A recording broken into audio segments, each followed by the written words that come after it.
একটা Pulsar discover শ্বশুর বাড়ি থেকে পাইলে ওই স্যাংরার মাথা গরম হয়ে যায়, ওই ছেলে পাগল হয়ে যায়। শাশুড়ির দরজায় ব্রেক করে ডাক দেয় আম্মা। শাশুড়ি কাজ ছোটবেলায় মাদ্রাসায় পড়ছে, ওই খাগা মাদ্রাসায়, গুন্না মুখস্থ, কথা কন্যাকে আপনারা। শ্বশুরক দেখা হলে কয় আব্বা কেমন আছেন, আব্বা কি খেয়েছেন। শ্বশুর কয় মারাত্মক জামাই পাইছি। ছোটবেলায় মাদ্রাসায় পড়েছে, খাগা মাদ্রাসায়, কলকলা সব হরফ মুখস্থ, কথা বলে না কেন। শ্বশুর হয়ে যায় আব্বা আম্মা, আর মা বাবা হয়ে যায় বুড়া বুড়ি। তোর কপাল লাত্তি আর গুড়ি, মরার পরে ফেরেশতারা বাইরে ফুটা করবে ভুরি, জাহান্নামে হবে তোর বসত বাড়ি। এই কপাল পোড়া। পিতা মাতা 22 বছর 25 বছর লালন পালন করতে গিয়ে ওইরকম 10টা 20টা পালসারের টাকা তোর পেছনে খরচ করছে। এ বেঈমান, ভুলে গেলি স্বার্থপর, কথা বলেন না কেন। মা বাবার ঋণ কোনোদিন শোধ করা যাবে? পৃথিবীর কোন সন্তান পারবে? জোরে বলেন পারবে? আমি কি একটু বলবো, কষ্ট পাবেন না? রক্তে ভাসিয়া যাত নাই কাদিয়া, আনলে মাগো আমায় এই দুনিয়ায়, তোমার ঋণ আমি কি দিয়ে শোধাই মাগো, তোমার ঋণ আমি কি দিয়ে শোধাই। দেখেছি পৃথিবীতে প্রথম মায়ের মুখ, পেয়েছি ভালোবাসায় পূর্ণ মায়ের বুক। বলতে পারি না কথা, মা বোঝে আমার ব্যথা, তাই তো রেখেছো মা বুকেতে জড়াই, তোমার ঋণ আমি কি দিয়ে শোধাই। কখনো গভীর রাতে উঠলে আমি কেঁদে, বুকে মা শক্ত করে রাখতো আমায় বেঁধে, তোমার এই দুধের দাম কে দেবে প্রতিদান, এই দুনিয়ায় মাগো আজও মেলে নাই, তোমার ঋণ আমি কি দিয়ে শোধাই মাগো, তোমার ঋণ আমি কি দিয়ে শোধাই। বিদেশে সন্তানের যদি বিপদ হয়, দুঃখিনী মায়ের অন্তর খুব কান্দা কয়, কোথায় আছো মাওলায় আমার, খুলে দাও দয়ার দুয়ার, আদরের মানিক আমি বুকে ফিরে চাই, তোমার ঋণ আমি কি দিয়ে শোধাই মাগো, তোমার ঋণ আমি কি দিয়ে শোধা। একটু জোরে কন্যা মারহাবা। কষ্ট পাইছেন? ওই রাজশাহীর মাটা জানে, সন্তানটা মাত্র 2 বছর বয়স, ছোট্ট শিশু, আজকে ছেলেটা মারা গেল। এই সাজিদ আর বেঁচে নাই, ছোট্ট ছেলেটাকে হারায় আজকে মা পাগল। এরকম কত সন্তান দুনিয়ার থেকে বিদায় হয়, ওই মা তার কলিজে একটা দাগ লেগে থাকে। মা কোনোদিন ওই সন্তানের কথা ভুলতে পারে না, কথা বলে ঠিক কিনা? এ যুবক শোনো, বইয়ের ভালোবাসা বইয়ের কাছে, মায়ের ভালোবাসা মায়ের কাছে, কথা বলে ঠিক কিনা? তোমাকে ব্যালেন্স করে চলতে হবে, খুব বেশি বইয়ের পাগল হওয়া যাবে না, কথা বলেন। বইয়ের সাথে যত পাগলামি সব ঘরের ভিতর। বউ তোমারে বুঝাবে, তোমার মা বাবার অনেক ছেলে মেয়ে আছে, তারা দেখাশোনা করবে, সব দায়িত্ব কি তোমার নেওয়া লাগবে? ওরা ঔষধ কিনে দেবে, ওরা দেখাশোনা করবে, কথা কন না কেন? অনেক সন্তান আছে মা বাবাকে ভাগ করে নেয়, বড় ছেলে 1 মাস, মেজো ছেলে 1 মাস, ছোট ছেলে 1 মাস। 1 মাস খাওয়া হয়ে গেলে অনেক সন্তান বলে না, আব্বা আমার 1 মাস শেষ, বড় ভাইয়ের ঘরে যান। খবরদার এই কথা বলবেন না। 25 বছর আপনার মা বাবা আপনার লালন পালন করছে, কোনোদিন বলছে আমি খাওয়াতে পারবো তো সাজার ঘর যা খা? হ্যাঁ বলছে। আদব নিয়ে কথা বলবেন, যদিও ভাগাভাগি করে থাকেন, এটা আপনার বাবার ইচ্ছা, বরং এরা বলবেন আব্বা 1 মাস না, যতদিন মনে চায় আপনি খাবেন, আপনি আমার বটবৃক্ষ, আপনি আমার গাছ, আপনি আমার রহমত বরকতের ভান্ডারের চাবি, কথা কোন ঠিক কিনা? শোনেন, একটা শিক্ষিত লোকের গল্প পড়েছিলাম, বাড়িতে অনেক ভিআইপি খাবার, তেহেরি নিহের বিরিয়ানি রোজ, সেই ভিআইপি খাওয়া, ভাঙ্গা একটা প্লেটে কিছু একটু খাবার দিয়ে ছোট্ট বাচ্চাকে বলতেছে বাবা এটা তোর দাদু ভাইকে দিয়ায়। এখনকার বাচ্চারা তো কম্পিউটার, জন্ম নিয়ে নাসা বিজ্ঞানী ফেল, কথা কয় না কেন? জিজ্ঞাসা করছে আব্বা আমরা এত ভালো খাইলাম আর দাদুর শুনে এটো খাবার, কারণটা কি? বলে তোর দাদুর বয়স হয়ে গেছে, এই খাবারে চলবে, এত কথা না বলে দিয়ায়। তখন ওই ছেলেটা বলতেছে আব্বা তাহলে আমি এই প্লেটটা যত্ন করে রাখবো, দাদুর মতো যখন আপনার বয়স হবে এই প্লেটে করে আমি আপনাকে খাইতে দেব। শিক্ষিত মানুষ, বিবেকের দরজা খুলে গেছে, ভাঙ্গা প্লেটের খাবার ফেলে দিয়ে বলে, বাবা কলেজ বিশ্ববিদ্যালয়ে যা শিখতে পারি নাই, আজকে তোর কাছ থেকে সেই শিক্ষা নিলাম। এই কথা বলে সন্তানকে বুকে জড়ায় নিলেন। এরপরে বাবাকে যে নিচের একটা ভাঙ্গা চাঙ্গা রুমে ফেলায় রাখছিলেন, সেখান থেকে 3 তলা বিল্ডিং উঠাইয়া গোসল করাইয়া দিয়া নতুন জামা পরায় দিতেছেন। বিবি তখন যা বলে, কি ব্যাপার? এ বৃদ্ধ মানুষটাকে আবার ওপরে উঠাইলেন, কারণ কি? তখন বলে, শোন, আজ থেকে আমরা যা খাবো বাবা তাই খাবে, আমরা যা পরবো বাবা তাই পরবে, আজ থেকে বাবার সাথে কোনো বাড়াবাড়ি করা যাবে না। যদি তুই আমার বাবার সাথে বেয়াদবি করিস, 1 2 3 পাঠায়া দিব বাপের বাড়ি। কথা বলেন? এই ছেলে, বিয়ে করে পাগলা হইস না। বউরে বাসর ঘরে বলে দিবি, খবরদার বিবি, 1 ওয়াক্ত নামাজ কাজা করা যাবে না, রোজা রাখতে হবে, ফরজ পর্দা মেনে চলতে হবে, আর আমার খেদমত করতে হবে। আর আমার মা বাবা যতদিন বেঁচে আছে 1 পাতিলে রান্না হবে, কোনোদিন পাতিল আলাদা করার ষড়যন্ত্র করবি না। আর যদি পাতিল আলাদা করো, একা রান্না করে খেতে হবে। আমি যতদিন মা বাবা বেঁচে আছে তাদের সাথেই খাবার খাবো। কথা বলেন? খালি বউ পায়া সেলফি তুলে ফেসবুকে ছাড়িস না। এই রঙ্কা বউ আর কারো নাই। কথা বলেন না কেন? শোনো যুবক, মনে রাখবা, এই পৃথিবীর সবচাইতে বড় পীর হলো মা বাবা। সন্তানের সবচাইতে বড় পীর কে? আমি হুজুর পানিতে ফু দিলাম, কাজ হইতেও পারে না হইতে পারে। আপনার মা বাবা ফু দিলে 100% কাজ হবে। হে কলিজার টুকরা যুবকেরা, সিরাজগঞ্জের বাবাজিরা, এ তরুণ যুবকেরা, শুনে নাও, জেনে নাও, মনে রাখবা, বন্দুকের গুলি মিস হতে পারে, কিন্তু কোনো বাবা যদি সন্তানের জন্য দোয়া করে, ওই দোয়া আর সে আজিমে পৌঁছাইতে দেরি হয় না। মা বাবা যদি সন্তানের জন্য দোয়া করে, ওই দোয়া কখনো মিস হয় না, ওই দোয়া আল্লাহ কবুল করেন। এই জন্য মা বাবার দোয়া করলেও কবুল, বদ দোয়া করলেও কবুল। এই জন্য মা বাবার দোয়া নেবেন না বদ দোয়া নেবেন? জোরে বলেন। তাহলে ভালো ব্যবহার করে দোয়া নেওয়া লাগবে, কখনো চোখ রাঙানো যাবে না, গালি দেওয়া যাবে না। এ তরুণ যুবকেরা, শুনে নাও, জেনে নাও, যদি ডায়েরি থাকে লিখে নাও, তুমি তোমার মা বাবার সাথে যে আচরণ করবা, তোমার সন্তানও হুবহুব সেই আচরণ করবে। তোমার কারণে যদি তোমার মা বাবা কষ্ট পায়, তাদেরকে যদি তুমি ব্যথা দাও, তাদের সাথে খারাপ আচরণ করো, লেখা রাখো, তোমার সন্তানও সব একদিন ফেরাইয়া দেবে। যে সন্তানেরা রাগারাগি কইরা মা বাবাকে বাড়ি থেকে তাড়ায় দেয়, বৃদ্ধাশ্রমে পাঠায় দেয়, নিজের সংসার থেকে আলাদা করে দেয়, ও পিতা মাতাকে আলাদা করে দেয় নাই, নিজের ভাগ্য থেকে জান্নাতকে আলাদা করেছে। যত বড় ইমাম হও, যত বড় বক্তা হও, মুফতি মুহাদ্দিস হও, পিতা মাতা খুশি, আল্লাহ খুশি, পিতা মাতা বেজার, রেডি থাকো, হাসরের ময়দানে বিচারের মুখোমুখি হতে হবে। মা বাবারে কষ্ট দিয়া জান্নাত ঢুকবা? গেট খুলবে? কথা কর না কেন? পিতা মাতার দোয়া নেন, কষ্ট দিন না, মা বাবারে কষ্ট দিন না। পিতা মাতাকে মনে করবেন আল্লাহর দেয়া আমানত। যারা মা বাবা হারাইছে ওরা জানে কি নিয়ামতটা হারাইছে। পিতা মাতার জন্য খরচ করতে কার্পণ্যতা করবেন না। যারা রক্তের আত্মীয়, পিতা মাতা ভাই বোনের জন্য খরচ করলে আল্লাহ তাদের সম্পদও বৃদ্ধি করে দেয়, তাদের হায়াতকে আল্লাহ বৃদ্ধি করে দেয়। সুবহানাল্লাহ বলেন। তাহলে পিতামাতার খেদমত করব তো ইনশাল্লাহ, মা বাবাকে ভালোবাসা দেব তো ইনশাল্লাহ। এ বাজান গো আমার, এরপরে আল্লাহ রাব্বুল আলামিন কত সুন্দর করে পরের রাতে জানায় দিলেন, সেই কথা আমাদের জানার দরকার আছে না নাই? জোরে বলেন, দরকার আছে না নাই?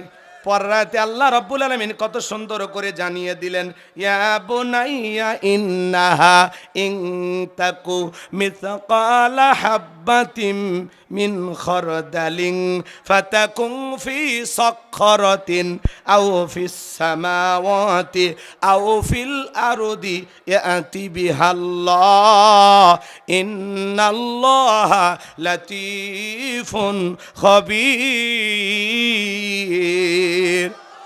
আর একটু জোরে বলেন আল্লাহু আকবার। আমার ভাইয়েরা, লোকমানে হাকিম তার কলিজার টুকরা সন্তানদেরকে বলতেছেন, আমার বাবারা, তোমরা যদি সরিষার দানার পরিমাণ কোনো কিছু করো, সেটা যদি শিলা গর্ভে থাকে, আকাশে থাকে, কিংবা মাটির নিচেও থাকে, যেখানে যা করো না কেন, আল্লাহ রাব্বুল আলামিন গোপন প্রকাশে যা তোমরা করবা সেটা যদি সরিষার দানার পরিমাণ হয়, আল্লাহ তাআলা এটাও তোমাদের আমলনামায় হাজির করবে। আল্লাহ সূক্ষ্মদর্শী, আল্লাহ সব বিষয়ে খবর রাখেন। তার মানে সন্তানকে বুঝাইতেছে, বাবা দিনের আলোতে রাতের আধারে গোপনে প্রকাশে পাহাড়ে জঙ্গলে যেখানে যা করো আল্লাহ সব দেখতেছে। বিদায় যা করবা বুঝা করবা। তুমি যদি ভালো আমল করো আল্লাহ এটাও লিখে রাখবে, সেটা যদি সরিষার দানার পরিমাণও ছোট হয়। তুমি যদি খারাপ আমল করো আর সেটা যদি সরিষার দানার পরিমাণও ছোট হয়, আল্লাহ ওইটাও আমল নামায় হাজিরে করবে। ফামাইয়া আমাল মিসকালা যাররাতিন খায়রান ইয়ারা ওয়া মাইয়া আমাল মিসকালা যাররাতিন শাররান ইয়ারা। বান্দারে তুমি যদি যাররা পরিমাণ অনুপরিমাণ এনে আমল করো ওইটাও তোমার আমল নামায় লিপিবদ্ধ করা হবে। তুমি যদি যাররা পরিমাণ অনুপরিমাণে বদ আমল করো ওইটাও তোমার আমল নামায় লেখা হবে। আর প্রত্যেকটা ছেলের বউ যদি শাশুড়িকে নিজের মা ভাবা শুরু করে, নিজের মায়ের মতোই ভালোবাসে, তাহলে বউ শাশুড়ির যুদ্ধ থাকবে? বলেন, সংসারে বউ শাশুড়ির যুদ্ধ থাকবে না। আর মা বোন যারা আবার শুনতেছেন, মা প্রত্যেকটা শাশুড়ি যদি ছেলের বউটাকে নিজের মেয়ের মতো আগলায় রাখে, নিজের মেয়ের মতো ভালোবাসে, আর প্রত্যেকটা ছেলের বউ যদি শাশুড়িকে নিজের মা ভাবা শুরু করে, নিজের মায়ের মতোই ভালোবাসে, তাহলে বউ শাশুড়ির যুদ্ধ থাকবে? বলেন, সংসারে বউ শাশুড়ির যুদ্ধ থাকবে না। এর জন্য আপনাকে ব্যালেন্স করে চলতে হবে। আপনার বউ আপনার মায়ের বিরুদ্ধে অনেক কথা বলবে, সব শুনবেন, চুপচাপ থাকবেন, প্রতিবাদ করার দরকার নেই। বইয়েরটা শুনে এই কানে, মায়েরটা শুনে এই কানে। আপনার মা যখন বলে তোর বউ এটা গেছে, কি করবেন মা, কি এক যন্ত্রণা, চুপ, এটুকু কথা কন। বিয়েটা দিয়ে দেব, দেখছেন বিয়ে খাওয়ার জন্য রেডি হয়ে আছে, রাগ করতেছেন নাকি আপনারা? এর জন্য শোনেন, একটু ব্যালেন্স করে চলতে হবে। আমরা পারবো তো ইনশাআল্লাহ। আপনার বউ যতই বুঝাক, তলে তলে ঠিকই বাপ মা ও ভাই বোনের জন্য খরচ করবেন। কথা বুঝছেন? বইয়ের কথা শোনা যাবে না, কথাকে বোঝা গেল? এ ওর বাপ মায়ের জন্য খরচ করলে সেই খুশি, করবা না কে? তুমি তো বড় জামাই। আমার মা বাবা সারা দিন তোমার প্রশংসা করে। ওই যে শীতের চাদরটা নিয়ে দিলাম, আর ওই যে আব্বাকে একটা শীতের সুইটার নিয়ে দিলা, আব্বা ওইটাই পরে, আর আমার বড় জামাই দিছে। বড় কথা কন না, খালি পাম দিয়ে খালি কলারটা। আপনার পুরো সংসার শ্বশুর বাড়িতে দেন, বউ খুশি। কিন্তু আপনার বাপ মাও ভাই বোনের জন্য খরচ করবেন, ওই মুখ বৈশাখ মাসের কালো মেঘ করে, মানে কি খেপা খেপে, এ কথা কন। এই জন্য মা বোন যারা আবার শুনতেছেন, মা আপনার স্বামীকে কখনো তার মা বাবার জন্য, তার ভাই বোনের জন্য খরচ করতে বাধা দেবেন না। আপনি যদি চান আপনার স্বামীর সম্পদ বাড়ুক, হায়াত বাড়ুক, তাহলে আপনি খরচ করতে বাধা দেবেন না। আর যেই মহিলা বাধা দেয়, ও বোঝে, বলতে চায়, বুঝাইতে চায় যে আমার স্বামী তাড়াতাড়ি মরুক আর সম্পদ কমুক। সম্পদ কমলে তো তুরি ক্ষতি, পাগলি, কথা কয় না। ক্ষতিটা কার? তোমার না? এই লাভ বোঝো না, এই লাভ বোঝো না যে ভাই বোনের জন্য খরচ করলে, পিতা মাতার জন্য খরচ করলে আমার স্বামীর সম্পদও বাড়বে, হায়াতও বাড়বে। কথাকে বুঝাইতে পারলাম? জাইনাল ইনসানা বিওয়ালিদাইহি হামালাতুহু উম্মুহু ওয়াহানান আলা ওয়াহানিউ ওয়া ফিসালুহু ফি আমাইনি আনিশকুরুলি ওয়া লিওয়ালিদাইক ইলাইয়াল মাসির। আল্লাহ রাব্বুল আলামিন বলেন, আমি তো মানুষকে নির্দেশ দিয়েছি, আদেশ করেছি, তারা যেন মাতা পিতার সাথে সদাচরণ করে, উত্তম ব্যবহার করে।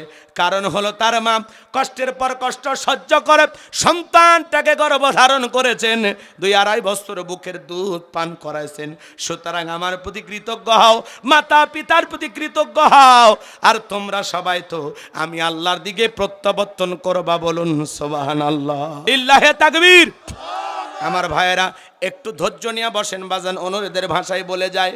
আমি যে কথা বলতে চাচ্ছিলাম, আল্লাহ রাব্বুল আলামিন বলেন, ওয়াসাইনাল ইনসানা বিওয়ালিদাইহি হামালাতুহু উম্মুহু ওয়াহানান আলা ওয়াহানিউ ওয়া ফিসালুহু ফি আমাইনি আনিশকুরু লি ওয়া লিওয়ালিদাইক ইলাইয়াল মাসির।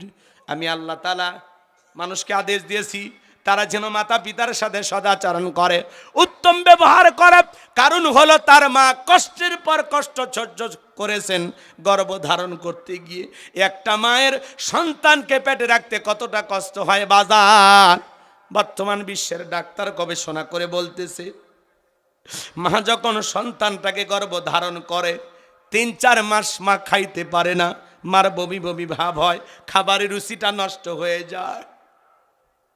এ বাজান, এরপরে সন্তানটা যখন গোস্তের টুকরায় পরিণত হয়ে যায়, আস্তে আস্তে আকার আকৃতি হয়ে যায়। আপনি আমি মায়ের গর্ভেতে যেই জায়গাটাতে ছিলাম, এই জায়গাটা হলো মাত্র 10 ইঞ্চি। এই 10 ইঞ্চি জায়গার ভিতরে আল্লাহ তাআলা আপনাকে আমাকে রেখে দিয়েছিলেন। গভীর মনোযোগ দিয়ে কথাগুলো শুনবেন। বর্তমান পৃথিবীর ডাক্তার বলতেছে বাজান, মায়ের গর্ভে সন্তান যখন 6 মাস থাকে, ওই 10 ইঞ্চি জায়গা পুরোটা কভার হয়ে যায়, সন্তানের থাকার মতো আর জায়গা নাই। ঠিক 7 মাস 1 দিন পর থেকে আল্লাহ তাআলা ওই সন্তানের 2টা পা মার কলিজার সাথে লাগায়া দেয়। সন্তান যদি 1 ইঞ্চি বড় হয়, সন্তান লাথি দিয়া মায়ের কলিজাটা 1 ইঞ্চি উপর দিকে তুলে ধরে। সন্তান যদি মায়ের গর্ভে থাকা অবস্থায় 4 থেকে 5 ইঞ্চি বড় হয়, সন্তান 2টা পা দিয়া লাথি দিয়া মার কলিজাটা 4.5 থেকে 5 ইঞ্চি ওপরে তুলে ধরে রাখে। ডাক্তারি গবেষণায় বলা হয়েছে বাজান, কোন সন্তান যদি সবচাইতে কম নাড়াচাড়া করে থাকে মায়ের গর্ভে থাকা অবস্থায়, ওই সন্তান মায়ের গর্ভে থাকা অবস্থায় 4,500 বার মায়ের পেটে লাথি মারে, মার কলিজায় লাথি মারে। আমি হুজুরও মারছি, আপনিও মারছেন।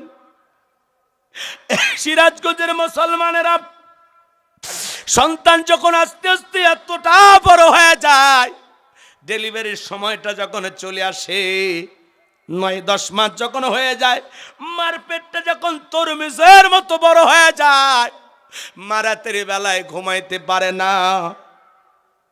ডান দিকে রাখলে কষ্ট হয়, বাম দিকে রাখলেও কষ্ট হয়। মা তখন দেয়ালে পিঠটা লাগাইয়া সারা রাত জায়গা জায়গা মা খাটাইয়া দেয়। যে মা সন্তান পেটে রেখে রাতের বেলায় ঘুমাইতে পারে না, সারা রাত জায়গা নফল নামাজ বলে যে সব হয়, মায়ের আমল নামায় আল্লাহ সেই সব লিখে দেয়। মা যখন বিদায় নিয়ে বাবার বাড়িতে চলে যাবে, গভীর নিশীতে বাবার 2টা পা জড়ায় কান্দে। মায়ের চোখের পানিতে বাবার যখন ঘুম ভেঙে যায়, ডেকে বলে, কি ব্যাপার বিবি, এত রাত্রিতে কেন আমার পা ধরে কান্না করো? স্ত্রী তখন ডেকে বলে, স্বামী, দীর্ঘদিন আপনার সংসার করলাম, ভুল বেয়াদবি মাফ করে দিবেন। আমার বড় ভয় লাগে, জীবনের প্রথম মা হতে যাচ্ছি। কত মহিলা সন্তান ডেলিভারি করতে গিয়ে মারা যায়। ও মা বোনেরা শুনে যান, মা, কোন মহিলা যদি সন্তান জন্ম দিতে গিয়ে মারা যায়, আল্লাহ তাআলা সেই নারীকে শহীদের মর্যাদা দান করবেন। বলুন সুবহানাল্লাহ। আমার ভাইয়েরা, মা তখন ডেকে বলে, স্বামী, এই নাও সংসারের চাবি বুঝাইয়া দিলাম, বেঁচে থাকলে আবারও দেখা হবে, আপনার এই অভাগী স্ত্রীর বেয়াদবিগুলো মাফ করে দেন। এই কথা বলে মা দাইমার ঘরে যায়, চলে যায়। প্রসাবের যাতনায় ব্যথায় কি যে কষ্ট, কি যে যাতনা, এই ব্যথা দুনিয়ার মা ছাড়া কেউ বুঝবে না। যেদিন সন্তান দুনিয়াতে ভূমিষ্ঠ হবে, ওই দিন সন্তান সবচাইতে বড় 3টা লাথি মাকে মারে। কয়টা লাথি? এই লাথি 3টা হলো সবচাইতে বড় লাথি। আমার ভাইয়েরা, মা ডেলিভারির ব্যথার যন্ত্রণায় ছটফট করে, বালিশ কামড়ায়, চোখের পানিগুলো পড়ে যায়, মা কষ্ট পাই, হাউ বাউ করে কাঁদে। নবীর এক সাহাবী মাকে কাঁদে করে না খানায় কাবা তওয়াফ করতেছে। আল্লাহ রাসূল বলতেছে, সাহাবী, তোমার কাঁদে কে? বলে, হুজুর, আমার মা। নবী আমার বলে, সাহাবী, বড় ভালো কাজ করতেছো, আমার কিসমতে তো মায়ের সেবা করার ভাগ্য হয় নাই। সাহাবী ডেকে বলে, হুজুর, আমি যে আমার মায়ের খেদমত করলাম, আমি যে আমার মারে খানায় কাবা তওয়াফ করাইলাম, আমি কি আমার মায়ের হক আদায় করতে পেরেছি? আমার নবী বলে, সাহাবী, আল্লাহ যদি তোমাকে কিয়ামত পর্যন্ত হায়াত দেয়, আর তুমি যদি তোমার মাকে নিয়ে এইভাবে খানায় কাবা তওয়াফ করতে থাকো, তোমার মা তোমাকে জন্ম দেওয়ার সময় প্রসবের যাতনায় আ শব্দ করেছিল, ওই একটা আ শব্দের হক দুনিয়ার কোনো সন্তান আদায় করতে পারবে না। এই জন্য আল্লাহ রসুল বলেন, হুমা জান্নাতুকা ওয়া নারুকা, তোমার পিতা মাতায় তোমার বেহেস, তোমার পিতা মাতায় তোমার দোজক। পিতা মাতা খুশি, আরশের মালিক খুশি। পিতা মাতা বেজার, আরশের মালিক আল্লাহ বেজার। হে তরুণ যুবকেরা, ডেলিভারির ব্যথায়, যন্ত্রণায়, প্রসবের কষ্টে মা চোখের পানি ছেড়ে দিয়ে কাঁদে। তিনটা লাথির এক নাম্বার লাথি যখন সন্তান ভূমিষ্ঠ হওয়ার আগে মার কলিজায় মারে, এত জোরে লাথি মারে বাজান। এতদিন যেই প্যাকেটের ভিতরে, যে কভারের ভিতরে সন্তানটা ছিল, ওই কভারগুলো ছিন্ন বিচ্ছিন্ন হয়ে যায়। মা বড় ব্যথা পায়। এরপরে যখন দ্বিতীয় লাথি মারে, মা আরো বেশি কষ্ট পায়। তৃতীয়বার যখন এত জোরে লাথি মারে, মার দেহ থেকে ডেলিভারির ব্যথার যন্ত্রণায় কষ্টে যে রক্ত পড়া শুরু হয়ে যায়। একটা সন্তানকে জন্ম দিতে গিয়ে মা ছোট্ট বালতি দিয়ে এক বালতির মতো রক্ত, কোন সন্তান জন্ম দিতে গিয়ে একটা মা 2 থেকে 2.5 কেজি অথবা 1.25 কেজি পর্যন্ত রক্ত শরীর থেকে ঢেলে ফেলে দেয়। সন্তান যখন তৃতীয় লাথি মেরে দুনিয়ার জমিনে চলে আসে, মা জ্ঞান হারায় ফেলে, অজ্ঞান হয়ে যায়, মার হুঁশ থাকে না। পৃথিবীতে এসে সন্তান যখন উম্মা উম্মা করে কান্না শুরু করে, ওই কান্নার আওয়াজ যে সন্তান যত বেশি দ্রুত দিতে পারে, যে সন্তান যত বেশি কান্না করতে পারে, ওই কান্নার আওয়াজ শোনার পরে মার জ্ঞান ফিরে আসে। মা যখন সন্তানটাকে একটা নজর সন্তানের চেহারার দিকে তাকায়, একবারের জন্য সন্তানকে মা যখন কোলে তুলে নেয়, মা তখন সন্তানের চেহারা দিকে তাকাইয়া ডেকে বলে, বাবা আজকে তোর চেহারাটা দেখার পরে গর্ভে রাখার কষ্ট, প্রসবের যাতনা, আমি মা একটা নজর তোর চেহারাটা দেখার পরে বাবা সব ব্যথা ভুলে গেলাম। মা তখন গালে মুখে চুমা খায় আর বলে, বাঁচা থাক, বেঁচে থাক, আল্লাহ তোরে বড় মানুষ বানা। মা ছেলেটারে কোলে নিয়ে বলে, আমার আব্বাইছে। কন্যা সন্তান হলে গালে মুখে চুমা খায় আর বলে, আমার মা আসছে, মা আসছে। এই কথা বলে মা কান্না করে। সন্তান ছেলে হোক আর মেয়ে হোক, মা কখনো এইটার বিভাজন করে না, ভাগাভাগি করে না। বাবার কাছে অনেক ক্ষেত্রে পুত্র সন্তান বেশি ভালো লাগে, আর মেয়ে সন্তান হলে অনেক বাবা মন খারাপ করে। আপনাদের পায়ে হাত দিয়ে অনুরোধ করে বলে যায়, ছেলে হোক আর মেয়ে হোক, মা বাবার মনে কখনো কষ্ট দেওয়া যাবে না। আল্লাহ আপনাদেরকে যে সন্তান দেবে, ওই সন্তানটাকে আপনারা লালন পালন করবেন। কখনো মনে করবেন না ছেলে হইলে আপনি খুশি, মেয়ে হইলে বেজার হবেন, এমনটা করবেন না। ছেলে দেওয়ার মালিক আল্লাহ, মেয়ে দেওয়ার মালিক আল্লাহ। সূরার ভিতরে আল্লাহ স্পষ্ট বলেছেন, কাউকে আমি ছেলে দেই, কাউকে আমি আল্লাহ মেয়ে দেই, কাউকে ছেলে মেয়ে উভয়টা দান করি, আবার কাউকে না দিয়া আমি আল্লাহ বন্ধায় বানায় রাখি। আল্লাহ দিয়ে খুশি, আপনি নিয়ে খুশি। আল্লাহ দেয় না, তবু আলহামদুলিল্লাহ। কথা বলেন ঠিক কি না? কষ্ট পাইতেছেন আমার কথায়?